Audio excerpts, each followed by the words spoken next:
அனைவருக்கும் வணக்கம். ஒருங்கிணைந்த திருநெல்வேலி மாவட்டத்தின் அரசியல் ஆளுமைகளின் முதன்மையானவரும் திராவிட முன்னேற்றக் மட்டுமல்லாது அனைத்து இந்திய அண்ணா திராவிட முன்னேற்றக் மட்டுமல்லாது பொதுமக்கள் அனைவராலும் காணா என்று அழைக்கப்படும் வி. கருப்பசாமி பாண்டியன் அவர்கள் இன்று இறைவனடி சேர்ந்தார். அந்த பெரும் ஆளுமையான கருப்பசாமி பாண்டியன் அவர்களின் வாழ்க்கை வரலாறை தான் நாம் இன்று பார்க்க இருக்கிறோம். கருப்பசாமி பாண்டியன் அவர்கள் புரட்சி தலைவர் எம்ஜிஆர் அவர்களால் அரசியலுக்கு அழைத்து வரப்பட்டவர். எம்ஜிஆர் அவர்கள் பல்வேறு பதவிகளை கொடுத்து கருப்பசாமி பாண்டியனை அழகு பார்த்தார். 1972 முதல் கட்சியின் பல்வேறு பொறுப்புகளை கருப்பசாமி பாண்டியனுக்கு வழங்கிய எம்ஜிஆர் அவர்கள் 1977 தேர்தலில் ஆலாங்குளம் சட்டமன்ற தொகுதியில் போட்டியிட வாய்ப்பு கொடுத்தார். அந்த தேர்தலில் ஆலாங்குளம் தொகுதியில் வெற்றி பெற்று சட்டமன்ற உறுப்பினராக தேர்வானார் கருப்பசாமி பாண்டியன். அதன் பிறகு 1980ஆம் ஆண்டும் பாளையங்கோட்டை சட்டமன்ற தொகுதியில் போட்டியிட்டு வெற்றி பெற்று இரண்டாவது முறையாக எம்எல்ஏயாக தேர்ந்தெடுக்கப்பட்டார். புரட்சித் தலைவர் எம்ஜிஆர் அவர்களுக்கு மறைவுக்கு பிறகு ஜெயலலிதா அனைத்து இந்திய அண்ணா திராவிட முன்னேற்றக் கழகத்துக்கு தலைமை தாங்கிய போதும் கட்சியின் பல்வேறு பொறுப்புகளை கொடுத்து அழகு பார்த்தார் ஜெயலலிதா அவர்கள். 1996இல் கட்சியின் துணை பொதுச் செயலாளராகவும் நியமித்தார். இப்படி ஒரு வெற்றிகரமான அரசியல்வாதியாக அனைத்து இந்திய அண்ணா திராவிட முன்னேற்றக் கழகத்திலே பயணம் செய்து கொண்டிருக்கும் போது 2000ஆம் ஆண்டு மே மாதம் அனைத்து இந்திய அண்ணா திராவிட முன்னேற்றக் கழகத்திலிருந்து விலகி திராவிட முன்னேற்றக் கழகத்தில் இணைந்தார். திராவிட முன்னேற்றக் கழகத்தில் இணைந்தாலும் ஒரு பெரும் ஆளுமை அல்லவா. கருப்பசாமி பாண்டியனுக்கு பல்வேறு பதவிகள் தேடி வந்தது.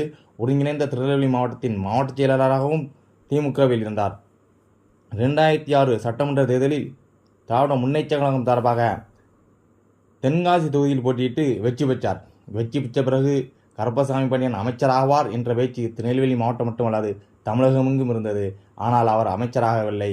ஒருங்கிணைந்த திருநெல்வேலி மாவட்டத்தின் மாவட்ட செயலாளராக அன்றைய முதல்வர் கலைஞர் கருணாநிதி அவர்களால் நியமிக்கப்பட்டார். இப்படி வெற்றிகரமாக திராவிட முன்னேற்றத்தில் பயணித்த கருப்பசாமி பாண்டியன் அவர்கள் திடீரென்று 2015ஆம் ஆண்டு மே மாதம் திராவிட முன்னேற்றக் கழகத்திலிருந்து தற்காலிகமாக பதவி நீக்கம் செய்யப்பட்டார். ஏன் தெரியுமா? திராவிட முன்னேற்றக் கழகத்தில் மாவட்ட செயலாளர்களின் ஆதிக்கம் அதிகம் இருப்பதாக கூறி மாவட்ட செயலாளர்களின் பொறுப்பை குறைப்பது, அதாவது ஒருங்கிணைந்த திருநெல்வேலி மாவட்டத்தை இரண்டாக பிரித்து கிழக்கு மேற்கென்று பிரிப்பதாக இருந்தது. ஒரு கலெக்டராக இருந்த நான் தாசில்தாராக செயல்படுவதா என்று சொல்லி திராவிட முன்னேற்றக் கழகத்தின் இந்த திட்டத்தை எதிர்த்தார் கருப்பசாமி பாண்டியன். மற்ற முன்னணி தலைவர்கள் எல்லாம் ஆதரிக்கும் போது கருப்பசாமி பாண்டியன் மட்டும் எதிர்த்தார். எனது அதிகாரம் குறைக்கப்படுகிறது, நான் ஒரு கலெக்டர் தாசில்தாராக இருக்கலாமா என்று. அதனால் கட்சியிலிருந்து நீக்கப்பட்டார். இதன் பிறகு மீண்டும் அனைத்து இந்திய அண்ணா திராவிட முன்னேற்றக் கழகத்தில் இணைந்து தனது அரசியல் வாழ்வை தொடங்கினார் கருப்பசாமி பாண்டியன். இவ்வாறாக வெற்றிகரமான அரசியல்வாதியாக திகழ்ந்த கருப்பசாமி பாண்டியனுக்கு திராவிட முன்னேற்றக் கழகத்திலிருந்து விலகிய போது சர்க்கல்கள் தான் மிஞ்சியது. காணா என்று அனைத்து மக்களாலும் அன்போடு அழைக்கப்பட்ட கருப்பசாமி பாண்டியன் அரசியலில் படிப்படியாக தோல்விமுகத்தை நோக்கி சென்று கொண்டிருந்தார்.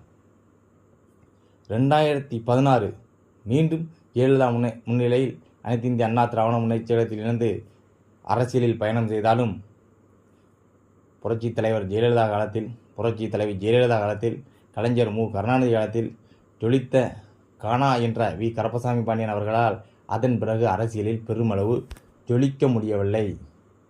என்ன காரணம் என்று தெரியவில்லை.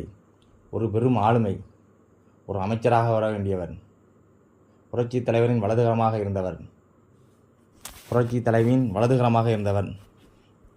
கலைஞர் திருநெல்வேலி வந்தாலே காணா என்று அன்போடு அழைக்கப்பட்ட கருப்பசாமி பாண்டியன் அவர்கள் ஏனோ 2015க்கு பிறகு அரசியலில் பெரிய அளவில் ஜொலிக்க முடியவில்லை. என்ன காரணம்?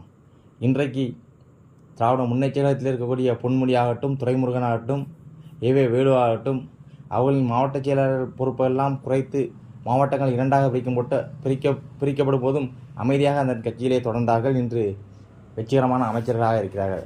ஆனால் சுயமரியாதை இயக்கம் திராவிட முன்னேற்றக் கழகம் என்று சொல்வார்கள்.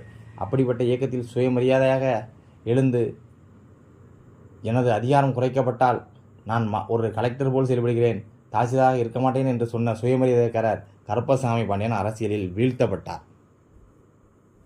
அதன் பிறகும் திமுகவில் மு. க. ஸ்டாலின் முன்னிலையில் இணைந்தார். ஆனால் பெரிதாக கண்டுகொள்ளவில்லை. ஏனோ காலம் அவருக்கு கை கொடுக்கவில்லை. இன்று காணா என்று அழைக்கப்பட்ட வி. கருப்பசாமி பாண்டியன் நம்மிடத்தில் இல்லை, இறைவனடி சேர்ந்து விட்டார்.